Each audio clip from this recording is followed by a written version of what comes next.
રાજસ્થાનના ડુંગરપુર જિલ્લાના દેવલ ગામમાં વર્ષો જૂની પરંપરા મુજબ હોળીના અવસરે ઘેરનું ભવ્ય આયોજન કરવામાં આવ્યું હતું.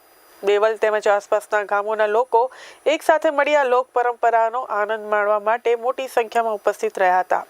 હોળી પર્વ નિમિત્તે યોજાતી આ ઘેરમાં ઢોલ નગારાના તાલ સાથે યુવકો અને ગ્રામજનો ઉત્સાહપૂર્વક ઘેર રમતા નજરે પડ્યા હતા.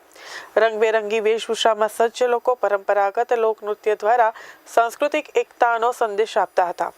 ગામના વડીલો અને આગેવાનો પણ ઉપસ્થિત રહી પરંપરાને જીવંત રાખવામાં સહભાગી બન્યા હતા.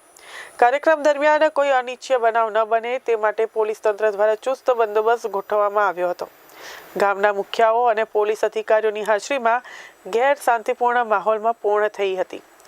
દેવલ ગામની આ પરંપરા ઘેર માત્ર એક તહેવાર નહીં પરંતુ સામૂહિક એકતા, સંસ્કૃતિ અને પરંપરાનો જીવંત ઉત્સવ બની રહી છે.